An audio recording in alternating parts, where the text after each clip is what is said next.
Okay, my dear friends, welcome to Monday Nights with Mohit Kamath.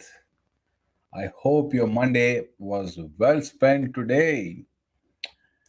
So let me quickly do some things which I have to do. Okay, so let me see some comments here today. So how was the things? How was the June month for you guys? I hope the month of June, the end of the second quarter, would have been fantastic for people like us, businessmen. It was good. It was great. We had a nice summer, and now I think around the world, some places in US and I feel some of the northern part of our globe will have some sort of summer. July and August will be summer, especially in US. So I think this July and August will have a wonderful time for them. Oh, yeah. So this is an AMA. Ask me anything about badminton and sports. I have a couple of topics too. And one of the topic is super, super exciting for me because I have never heard this happening before. And Badminton World Federation is also looking to imply this particular important update. So yeah, so whoever is back on the Instagram, so you cannot comment there. There is no options for that. So please come to my YouTube channel. You can come to YouTube and search for Mohit Kamath, and then you can find the live show.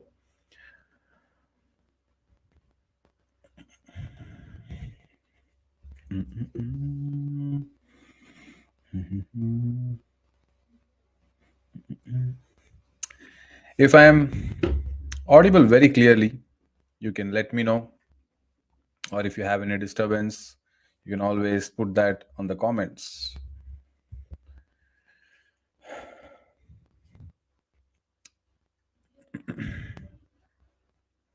Yeah, so I just wanted to talk about the Malaysian Open, which recently was conducted. I'll definitely go through it. I'll share some of the results. We can look into the results. Man, this Victor Axelsen, he played amazing.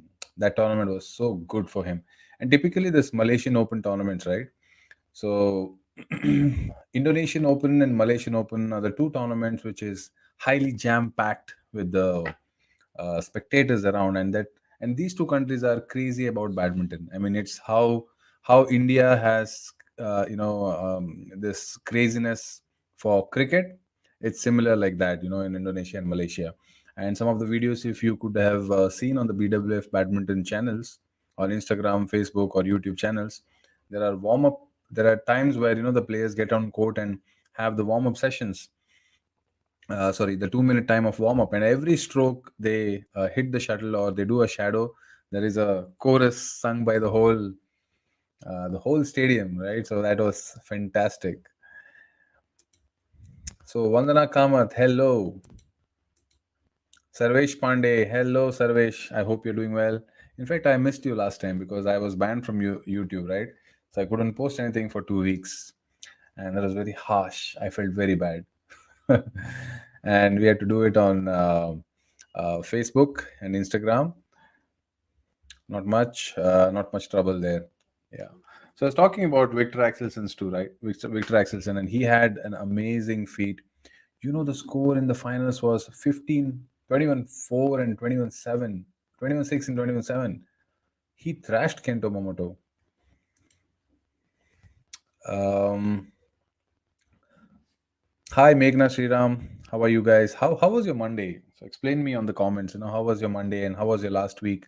How was your last month? I'm very sure it would have been fantastic, but I would want to know that. And I have a couple of questions to this session today. This last week, I was completely busy, so I was handling some family. I was going through a lot of family time, and we had some bad news in the family. I don't want to go through in details for that, but otherwise, also I was completely busy in my work and schedules. And there was a state tournament happened, which went really well, and it was completely super busy.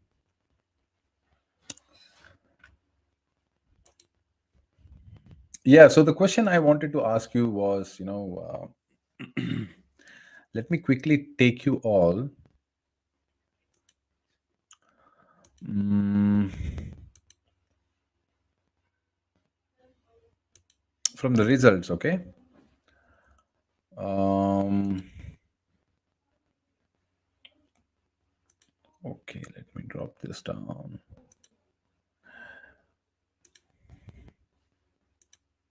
I want you all to see this. Let me come out of here. Okay, if you can see the screen, Victor Axelsen, right from the first round, he has been consistently playing well. And Lee Chuk Yu,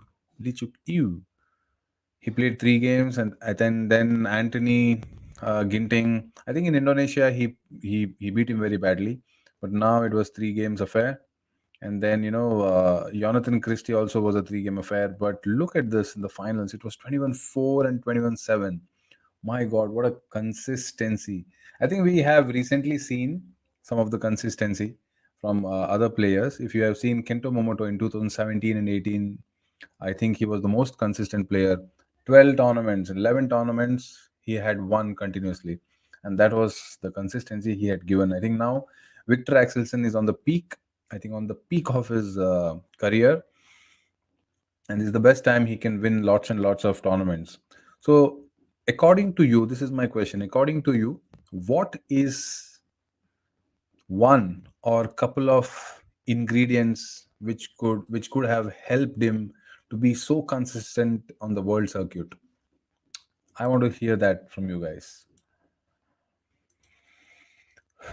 Sir, your reaction on the age frauds that happened in recent under 13 BI tournament, and how can we stop age frauds in badminton? Yes, definitely. I will go through that question, Sarvesh. So, first, I want to hear your thoughts, all of your thoughts on Victor Axelsen's consistency. What are your thoughts on that consistency? How do you think, what do you think that, that one key ingredient or couple of mixture of ingredients you would have had um, for making his complete season so fruitful? What do you guys think? If you don't forget, he had a foot surgery, I think 1 year back. I think that also would have given him a good rest. They've already started. That would have given him enough rest, so that he would have worked well, he would have prepared well, he would have worked on certain areas which he could have never worked before. That so many things would have happened. I feel that even his he has a, sorry, I forgot, son or daughter, I don't remember. That I think from the family side, he is receiving extensive support, and that is helping him to defocus from badminton and get into the complete relaxation mode, spending time with the family, spending time with his child. And that could have even completely gotten him to the complete relaxation mode where he's off from badminton. And that could have, I think that is also one of the reason he um, could be so consistent in all the matches. And somewhere I had read about Roger Federer, that one of the I think, yeah, Wimbledon. You remember the long match between Nadal and Roger Federer? I think 2017, 16 and 17. That time it was very devastating for him. He cried and cried. You know how Roger Federer is, right? He cried and cried and cried, um, receiving the runner-up trophy, that round trophy. And he was unable to talk. And the whole drama, you can go back and watch that Wimbledon finals. And when he went back to his home, or to his villa, which was given by Wimbledon, he immediately, within 15 minutes, he discussed what went wrong. He did the analysis of the match with his coach and with his trainer, figured out what he has to do for the next couple of days or weeks, and immediately he went back and started playing with his children. He has 4 children, 2 sons and 2 daughters. That kind of mental shift is very, very needed for players, because players sometimes get so obsessed in winning matches, so obsessed in losing matches, that they forget to leave that past behind and understand, analyze, and just find a solution and move on. That is something we a lot of players have to learn how to do it. Yeah, Sarvesh. So practice, practice, and practice. That's the key for victory. Victory. Yes, I'm very sure this could be the highest percentage. Practice, practice, and practice. But there are other things also. They say there's a proverb: practice makes man or woman perfect. Right? I would refurbish that. I would regenerate that. I would say correct practice makes man or woman perfect. That correct practice is required, because sometimes, so there are so many players or so many people around us who work so hard, but they don't get the deserving results. Maybe this practice makes a man perfect will not, apply for them. It could be perfect practice makes the man or woman perfect. Correct practice, sorry. Yeah, so if you can see his consistency, right? So amazing consistency. But from the other side, Kento Momoto also has played good matches, all three games. And I think here Rustavito has given retirement. And we can see Indian players playing really well. Pranoy played, I think, quarterfinals. If you can see here, he played a good quarterfinals match with Jonathan Christie, 18 and 16. And Parupalli Kashyap, he played first match with Chinese Taipei 2112 and 2117, and he lost to the youngster Kunlavut Vititsaran. I think Indians had a fairly good run. And also, there is an upset in women's singles match. I would like to take you there. Rachanok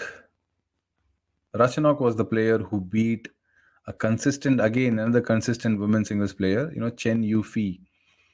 She beat her 21-15 and lost the second game 13-21 and 21-16. You can go back and watch on the BWF badminton channel.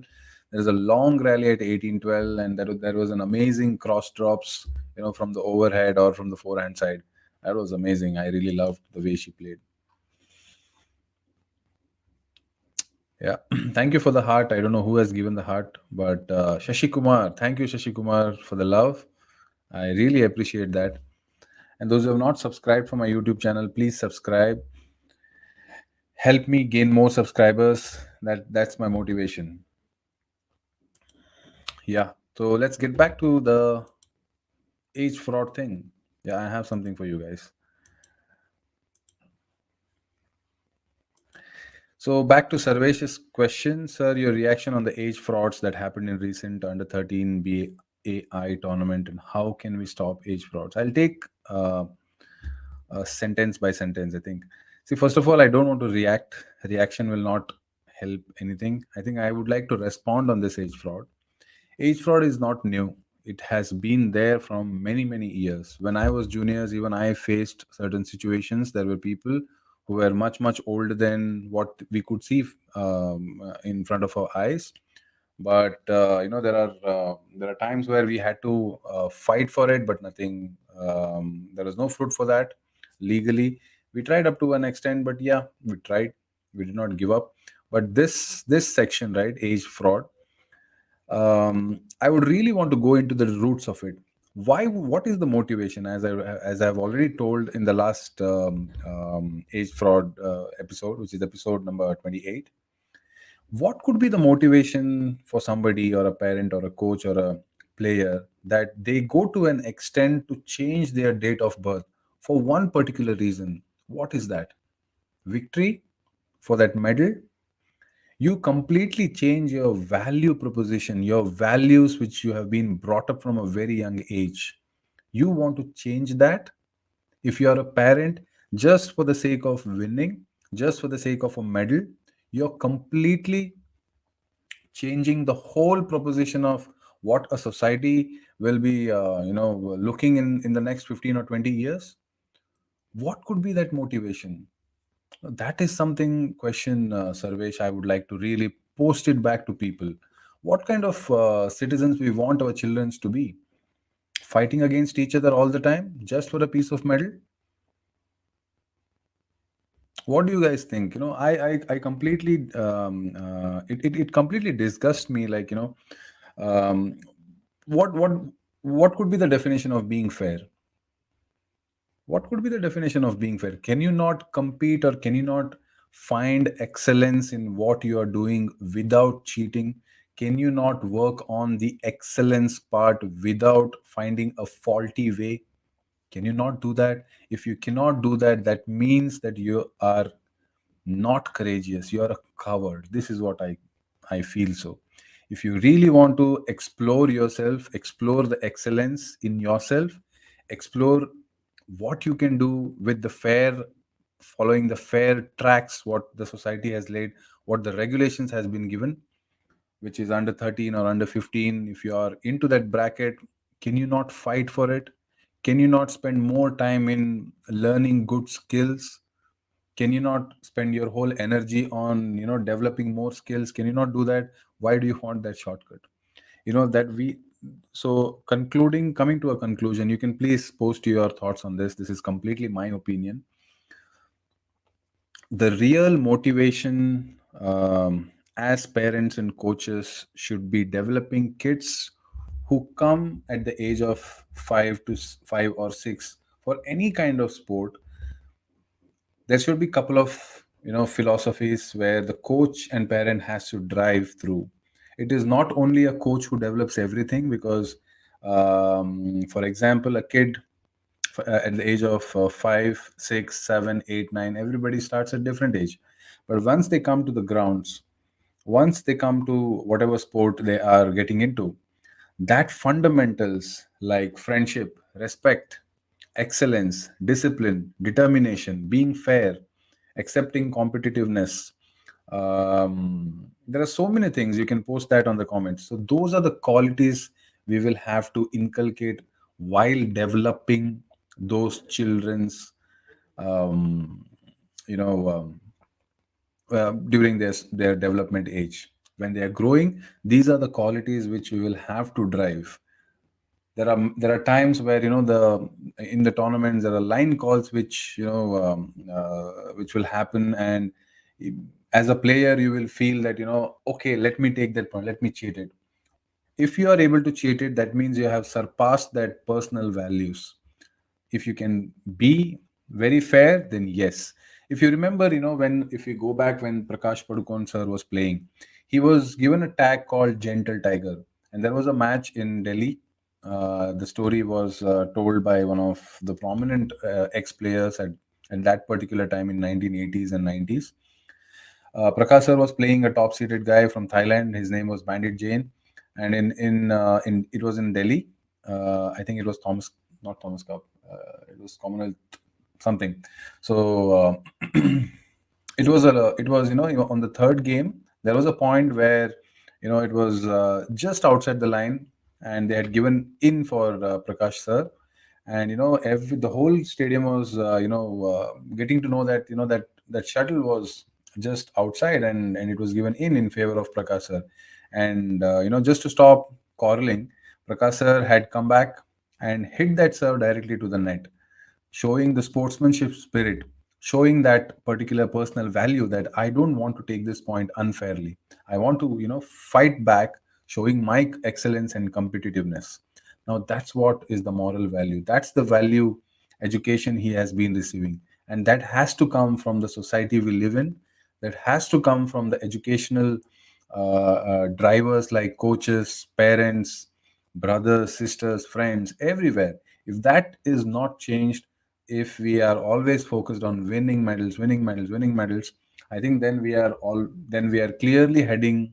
I feel that we are very clearly heading to a path where tomorrow our children will be always fighting with each other. It is not about that. So this is my opinion, Sarvesh. Thanks for a good question. So I think right now we can only find some measures like, as you said, the second statement, how can we stop age frauds in badminton? I think right now, I think we can have only two measures. One is, we have this age detector.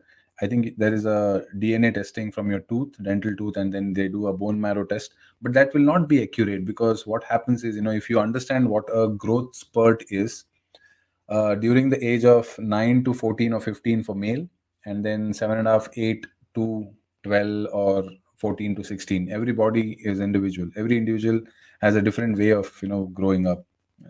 So when we know that, right? So there will be a gap of, or maybe a fluctuation of 6 months to 1 year. So it's very hard to detect how exactly or how accurately we can have that particular test results for to be fair or not. So I think that is one measure I would say. The second measure, the system itself, the administration, the BI administration has to be very strict and very vocal on particular on this matter. So if they found overage, then there has to be kind of a punishment which is little hurting, not completely banning them um, outrightly so that they end up their career, but something like, I this is completely my opinion, I would say if they are caught at under 13, then they are not allowed to play under 15, under 13 and under 15, but they should be allowed to play under 17 with maybe with a fine of some kind of monetary fine. Because what happens is, they are growing, they are in the age gap of 10 to 15, having a very bad experience, because I'm very sure 99% or maybe beyond, sorry, 95% or beyond 95%, children might not do that because they might not know how to do it at the age of 11 or 12 or maybe 13 or 14. They might not be so, villainous thing. This is how I see. It could be a more direct motivation from the coaches or the academies, or maybe from the parents itself, right? So punishing them outrightly for banning directly from badminton might not be the right solution. Again, it's my opinion, but giving them a punishment like, not, you're not able to participate, you cannot participate in your under 13 event, or maybe even under 15 year event, but you can play on under 17. That could be a possible solution. That's from my side. Why HSP isn't consistent? I mean, he'll beat Mighty. Okay, CTC, do you mean Chout and Chai? Chout and Chow. I forgot his name. And then he'll lose in quarterfinals. Why can't he play final? If you ask me, I think HSP can work a lot on his psychological side. He has all the ingredients to become the top five or become the best in the world. And also sometimes, some individuals' bodies doesn't allow to consistently perform at that highest level. There might be an injury concern. There might be so many other things which might happen. So this is my opinion on that, Sarvish. Sir, media reports tell that Lakshya Sen's name is also involved in age fraud. Well, I see that media cannot be believed all the time. I don't have any proof against Lakshya Sen. At the same time, I cannot say that he's not involved in age fraud, because I am completely unaware of that. But just being on the spectator side, I'm very happy that the way he has been performing in the senior circuit, because there is no age bar. That's how I see.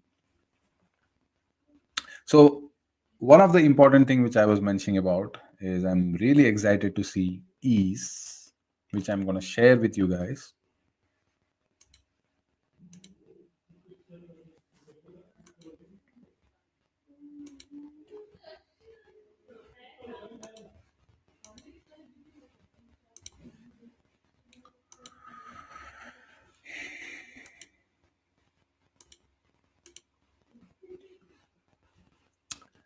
If you can see this,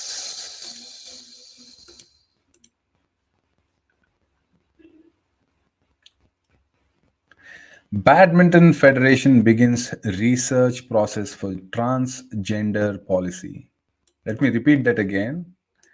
Badminton Federation begins a research process for transgender policies. The International Olympic Committee said no athlete should be excluded from any competition on the grounds of a perceived unfair advantage due to their gender, but stopped short of issuing regulations that define eligibility criteria. I'm very excited to know how this could shape. BWF said on Thursday it has started a research process to help it make evidence based decisions. evidence-based decisions for its policy on the involvement of transgender athletes in the sport. Badminton's governing body is the latest to undertake a review of its guidelines following last weekend's ruling by global swimming's top body FINA, which voted to ban anyone who has been through male puberty from elite women's competitions. Oh, World Athletics and FIFA are among the governing bodies reviewing their transgender inclusion policies. In November, the IOC said no athlete should be excluded from any competition on the grounds of a perceived unfair advantage due to the gender, but stopped short of issuing regulations that define eligibility criteria. This is amazing, right? So the whole concept of Olympism, if you understand that, it is about educating them with respect, with friendship, and with excellence. You remember when they have these medal ceremonies, the gold, silver, and bronze.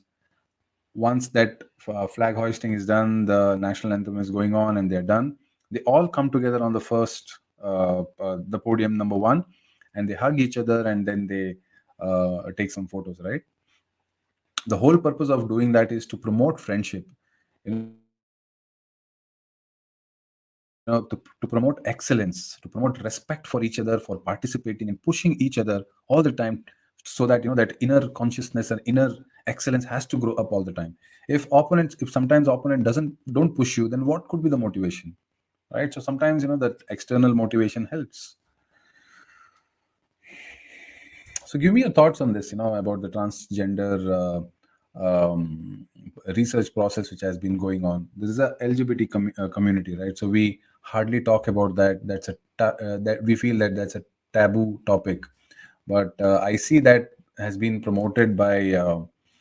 know, um, promoted by the bigger organizations like IOC. What are your thoughts on that? No, I completely support that. There are a lot of other communities too, right? So nothing wrong in doing that. This is how I see it. But this could be a debatable thing. So everybody can express their opinions.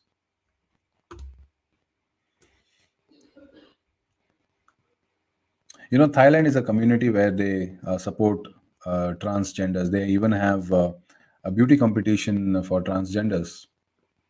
Amazing. Mr. Sarvesh, thank you for posting so many questions, Sarvesh. I'm very happy to answer. Please note that. Sir, why Laksh and Srikanth aren't playing Malaysian tour? Yes, for Commonwealth Game preparations. Yes, absolutely.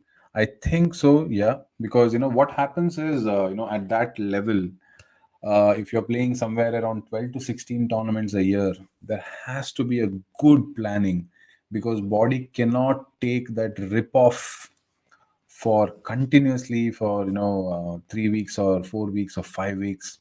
You will definitely push yourself towards the injury phase. Think of it like your mother or somebody, a cook, is using mixer on your kitchen. What will happen if they keep it continuously on? Do you think it'll stay the same? I think the coil will get burnt. The inside that mixer, the whole copper wire will get burnt, right? So body is also similar like that. You can only push to an extent. Beyond that, your body will not take. Your body will de-align. And especially a sport like badminton, there is too much load on your lower body, and you need time to recover. And it's a high energy used sport, right? So it's just impossible. So you will have to really plan your calendar in a periodization in such a way that um, in such a way that you have to make sure that you're fresh on each tournament, and your momentum and your rhythm has to follow through tournament by tournament. And then you have to come back, focus on training, focus on certain things which you might have gotten enlightened on the previous tournament, work on those skills or work on those aspects of your game, and then come back and strengthen it. So that could be something, plan of it. I think this could also be a plan infused and consulted with the national team, of course, because performance at that level has to be there. I hope I've answered your question, Sarvesh. So, did Abhijit sir responded to your mail? Not yet. I've kept it on hold. So, I'll definitely get him. So, please be patient, Sarvesh. Hmm.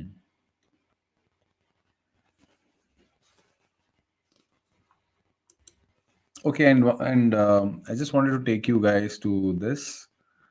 Um, okay, let me just go through this first.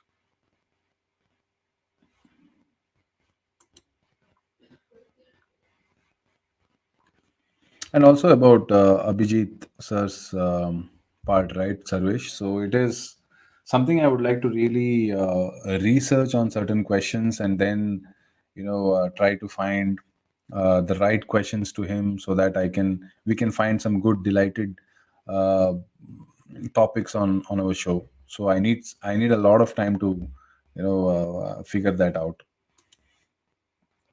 So, do you think that Indian Open should be organized in different cities in different years rather than just Delhi every year? I see. This is a wish. Definitely, it's a wish.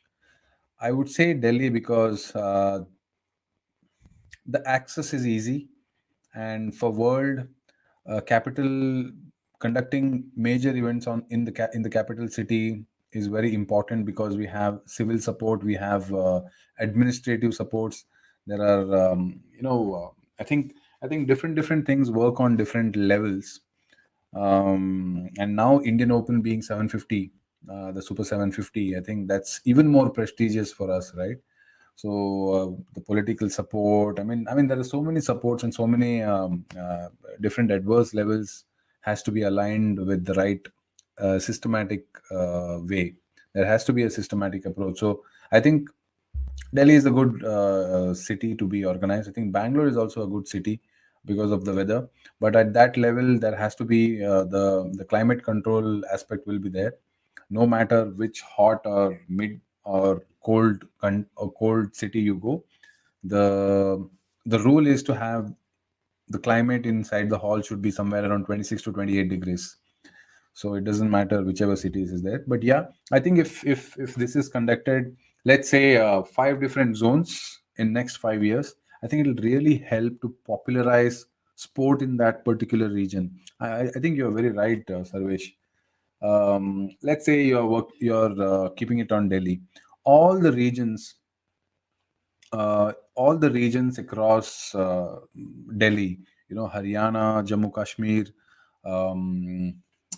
You can help me with the states, Rajasthan, and whichever is closely neighboring states are there. I think most of the young players would come and watch those matches and get inspired and get motivated to take up the sport to take up the sport seriously. I think that is one of the reason because I remember in 2006 I had been to Jaipur for Thomas Cup finals, and that was the first time I saw Tawfiq Hidayat, Lee Chong Wei, Lindan, and all the top players of 2012 to 2016 time. And we had to travel from Bangalore to Jaipur. It was a I think 40 hours journey from the train, and we stayed there for 6 days. We watched the entire tournament, and from there we came back. We also had a All India institutional tournament, university tournament, and we won the tournament and we came back. But it really boosted my inner self to understand that eating is important, maintaining that kind of physique is important, that fitness was ultimate.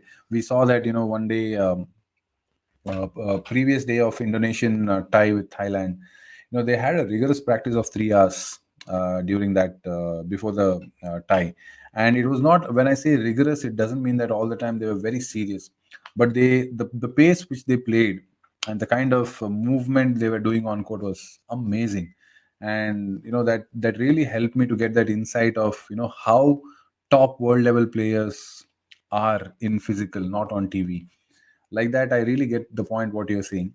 If we conduct one year in Calcutta, I think that complete region might be motivated. If you conduct in maybe South India, somewhere in Chennai, I think that will be motivated. Like that, I think this really helps what you said. But again, it's a challenge, right? conducting those Indian Open tournaments, सबके बस का बात नहीं है. Not everybody can conduct that because it really matters how the association is involved in that. What kind of strength does an association has? It depends on the sponsor. There are many aspects to it.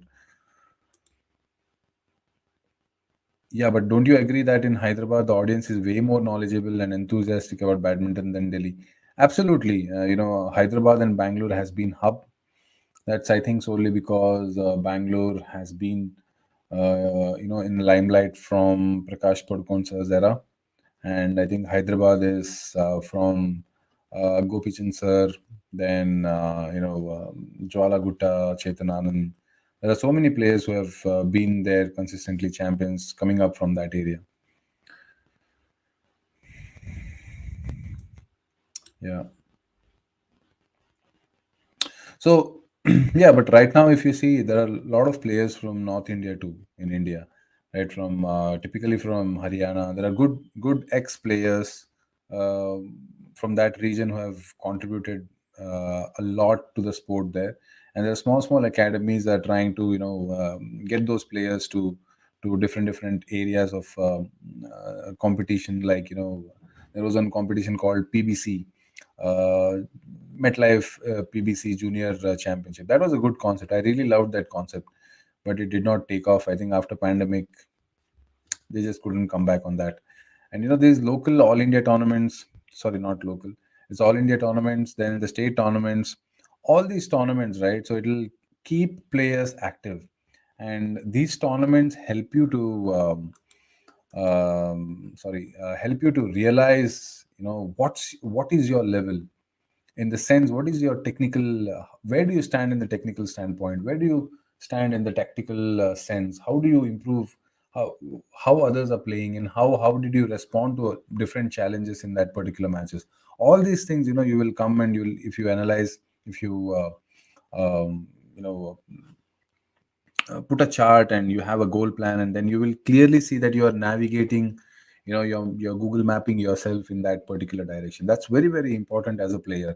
Think of it in this way, if they say that, if you fail to plan, then you're planning to fail. Okay, so your coach should know, if you're a player, the coach should know what direction they're going through, what direction they're taking in. And every year they call it as macro cycle in periodization. Then every 6 months it's called meso cycle, 6 or 3.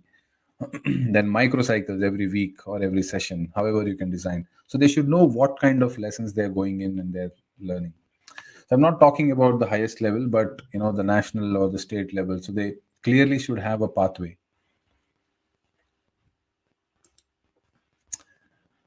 Sir, I'm going to Mahabalipuram this month for the historic chess Olympiad, which India is hosting, in which 188 countries will play. Wow, that's a great thing, Sarvesh. If you're participating in that, advance congratulations to you. Chess Olympiad, I've heard about it. I think that's a wonderful thing. This is purely world level tournament which India will be hosting, unlike cricket World Cups in which 10 countries play. I don't want to spread hate about cricket. Cricket has really helped India to turn their heads around sport. They did it really well. They spread the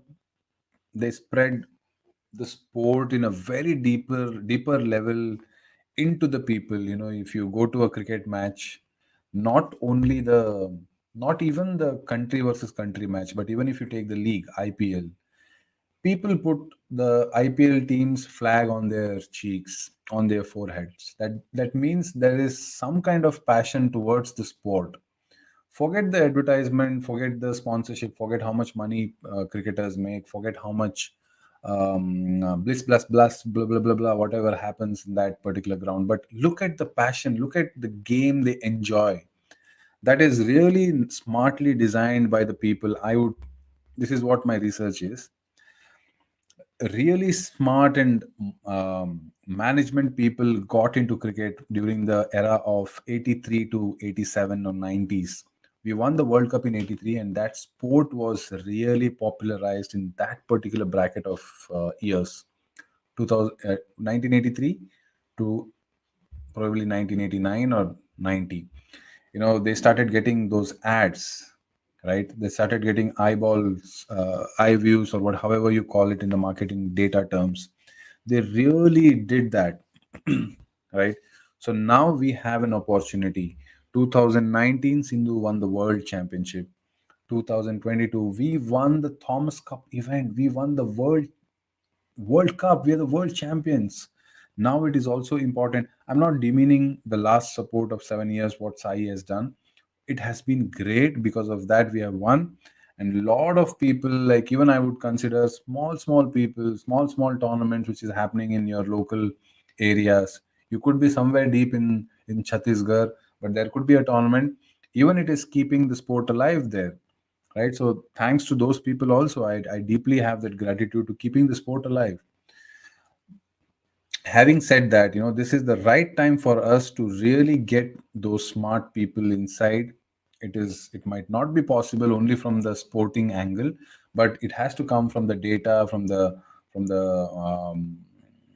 business side, the commercial aspect. All those people, smart people, has to come in, with the administrative support of the government, of non-government people, of the corporate conglomerates. They all should come and create this robust ecosystem for badminton.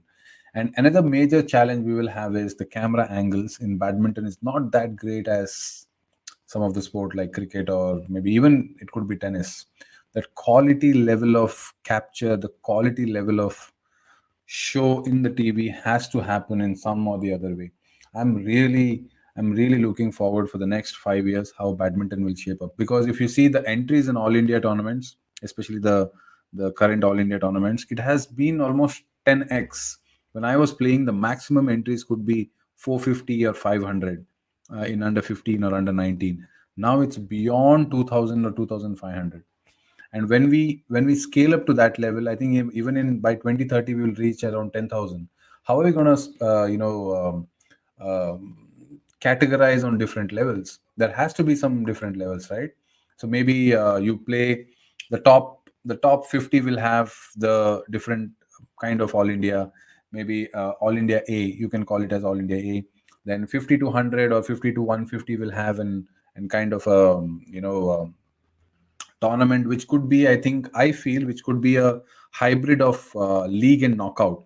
Because what happens is, I go from Kanyakumari to Delhi for playing a tournament.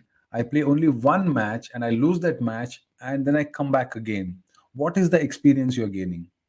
It's a very difficult, very different experience, right?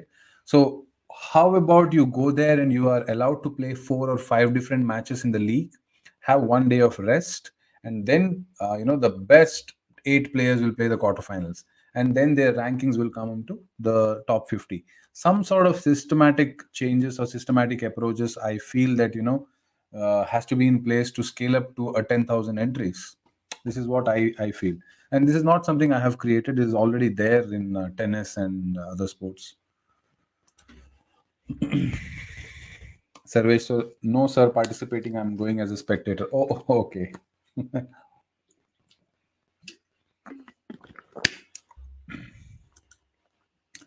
Sir, what do you think? Which is the sporting state of India? I think the sporting state of India is the mental state. Just kidding. Uh, I think every state has some sort of sport, is some sort of sporting state. If you look at the development and the kind of infrastructure which is built, and the kind of investment has been done, I think currently is Orissa or Odisha. So they have been doing fantastic developments and they're encouraging sports a lot, but they have a lot of cultural, socio-cultural, um, socio-economical changes to be done. Because if you get into the deeper parts of Odisha, people are very different. They all believe in the fact that the I don't know which movie, Salman Khan's movie, खेलोगे कूदोगे बन जाओगे खराब, पढ़ोगे लिखोगे बन जाओगे नवाब, right? Let me say that again. uh, पढ़ोगे, sorry, लिखोगे पढ़ोगे बन जाओगे नवाब, खेलोगे कूदोगे बन जाओगे खराब. So that's the statement they carry there. And I was just, I'm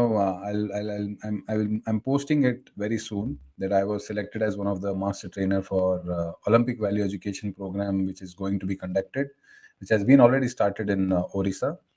So we had this amazing time there on the Olympic day, and I had this amazing opportunity to meet a lot of good young teachers from Orissa, and they want to really get into the sporting culture. They want to, create a beautiful sporting culture, but they have tons and tons of challenges. Like, they want to take out the fact of, sport as a competition, but sport as a journey.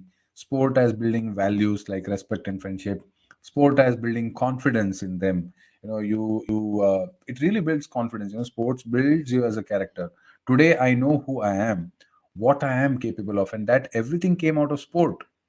I could win, I could lose. That's the secondary matter. But today, the way I feel in myself, the identity, the ahankar, not the ego, the ahankar, which has been, mentioned in the Vedas, the whole identity. I'll give you an example. If I'm standing in the crowd, or maybe Sarvesh, I'll give you an example. If you are standing in a crowd of 100 people, if your mother calls you loudly, Sarvesh, who do you think will turn? You will turn, right? So that's the identity, that's the memory you're carrying. And that identity I have got through sport. I identify myself with that particular thing. So that, sports gives you. And the journey was very beautiful. There was lots of losses, there was considerable win in my career, but I've stopped looking at that, winning and losing. But I've made so many friends, I've made so many people, I've met so many wonderful people in my life in that sporting journey. So that is what is, I think, they're trying to change in Orissa, and that's just a start. I'm very honored to be a part of it. Yeah, Amit, thank you. So lots of hearts. I think I don't know how many hearts have come. I think from Facebook I'm receiving lots of likes. Falgun Balepur, Mutumani, Amit Bikananavar, Ankit Kumar, I wish Akshay. So Akshay, you're a celebrity. I wish Akshay. Yeah. Thank you so much for liking it. So that's something is my thought, Sarvesh.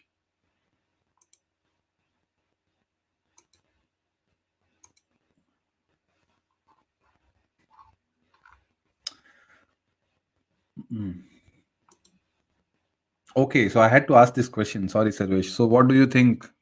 Um what do you think? Which is the sporting state of India, Sarvesh? So here is the answer. You think three sporting states are Haryana, Kerala, and Manipur just because one can find so many players in different sports from these states? Absolutely right. You're absolutely right. I think you have more knowledge than me on this. Definitely.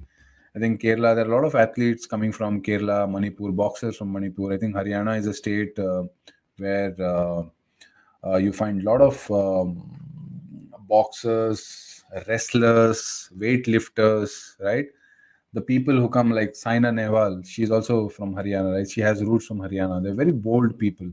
And I've heard this story somewhere in the media that, people in sport, there are villages, right? Like we have this Kondenahalli, Tubrahalli.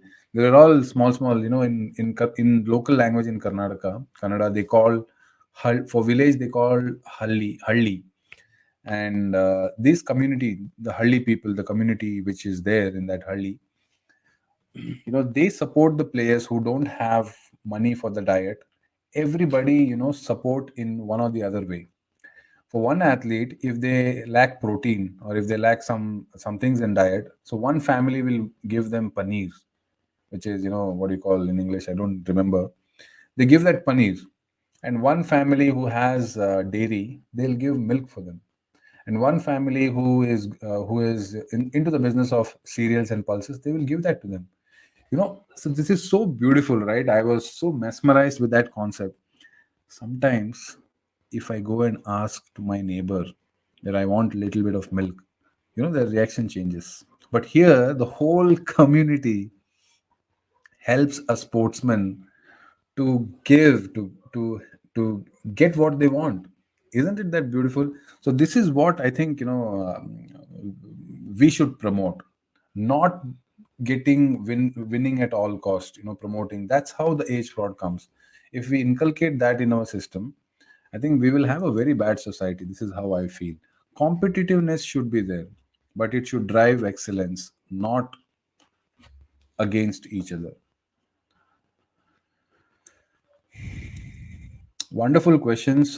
Please, I think Sarvesh is very active. Thank you, Sarvesh Pandey, for being so active.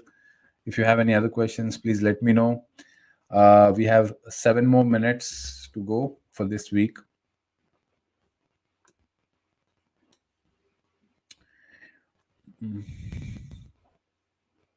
I think one.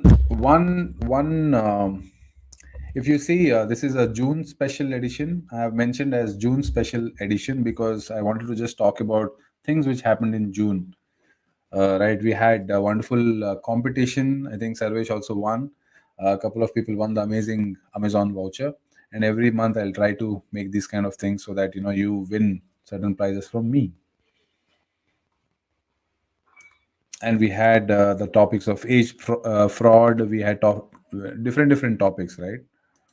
Let me go with the topics again. I have a note.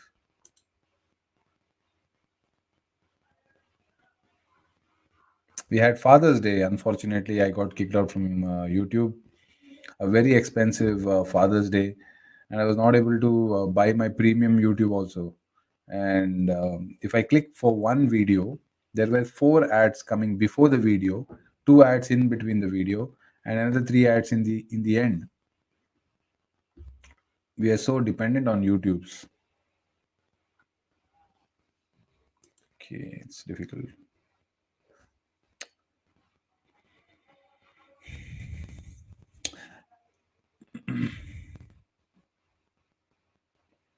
No, even I am very looking forward to have this, as you said, Mahabalipuram the next month. Historic Chess Olympiad. Let me Google that and let me find it.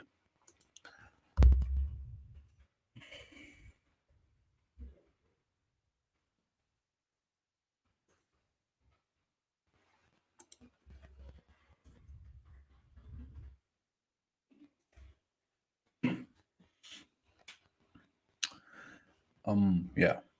Oh, I forgot to say that. Okay.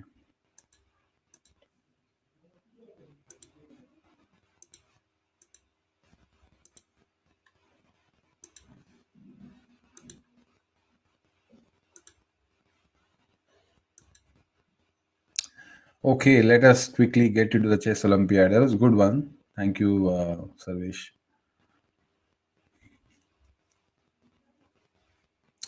Yeah, so the India has won the bid to host FIDE Chess Olympiad in Chennai. It was originally scheduled to be held in Russia, but the FIDE recently announced that it pulled out from the following the Ukraine invasion. Oh, it's luck by chance.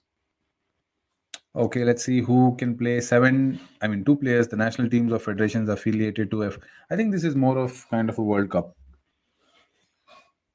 Mm,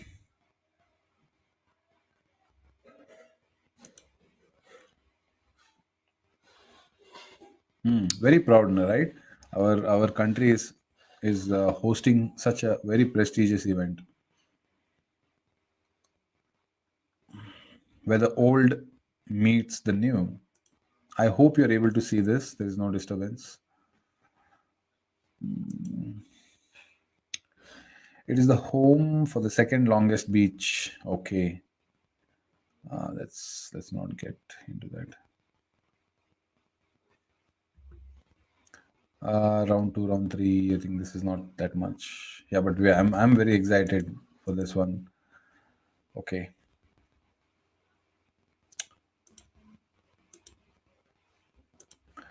So, Sarvesh, yeah, Momota is world rank 2 just because of ranking of Priest.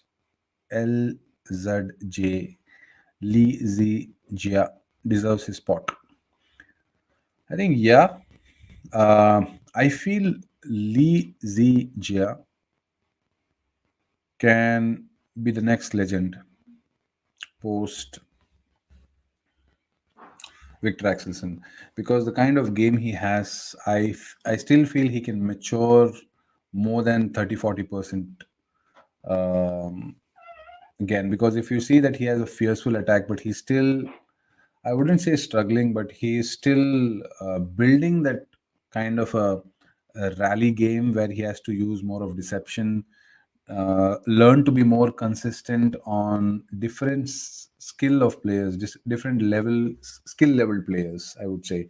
Like with Momota, then with Ginting, he sometimes struggles. So I think once he finds that momentum and peak, I think nobody can touch him because he has that powerful smash. That's his. That's his shotgun.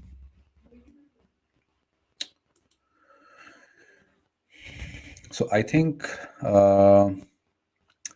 one, I'm receiving sad from Vandana Kamath. I don't know why. She's sad that I'm not doing well. Okay, I'll try my level best next time. Sometimes parents are real critics. They give you criticisms very honestly. It has to be there. Don't you feel it's high time BWF must develop other commentators with Gil Clark and Steen Peterson? I'm free. I'm ready. It's high time. Yes, it's high time. BWF must develop and keep searching for real gems, keep searching for new talents other than Gil Clark and Steen Peterson. Absolutely, yes, so bang on. They should keep searching YouTube. They should keep searching live podcasts. They'll find some good gems, and especially gems and diamonds and precious metals and precious things in the world are found in very small places like Bangalore. You will get They'll get it. They should. It's a high time. Yeah. I'll be taking one more last question. The time is already done.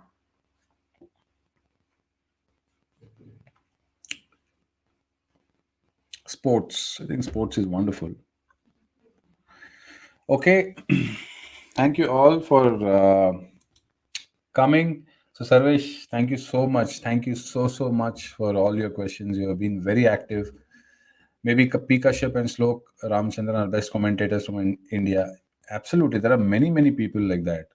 So, they should try. They should try. I think this also becomes kind of a way to a career opportunity for people, the ex players, like how you see in cricket. Dinesh Karthik was a commentator. There's so many people like Sunil Gavaskar, and I would say Ravi Shastri, such a nice commentator, and from there he went on to become a coach, and that's a good transition. And if you see Navjot Singh Sidhu, he's a shairi guy, right? He delivers shairi. Who knew that kind of talent? So many of our athletes have wonderful different talents. Like if you see Kashyap is a good singer, we can see his from his profile. Then we have Ajay Jairam, who is a good painter. We have seen his painting skills. Like that, different venues we'll have to check. And all the players, upcoming players, build communication, get into art, music, if you can. This will serve as a relaxation and also an alternative thing to do. Always have different multiple alternatives to develop. That will really help you in your future. All right. Thank you so much, everyone, for coming, and have a wonderful July ahead. Age fraud is a saddest thing which is happening right now. We will find that solution, but I feel the first we will have to get into the roots. Coaches, parents should motivate them with the real value education, not only being desperate for winning medals. No, that sporting journey will teach lots and lots of life skills, which is very important for their future, for their journey, because life is a journey and it's not about the destination. So, having said that, thank you so much for coming, Sarvesh Pandey, especially for you for posting so many questions. Thank you so much. and so some of them who have given me likes, hearts, and thank you, my mother, for giving me the great feedback of sad emoji. That was a good critics. I'll go and ask. She's here. Thank you so much, everyone. Have a wonderful week ahead. Bye bye.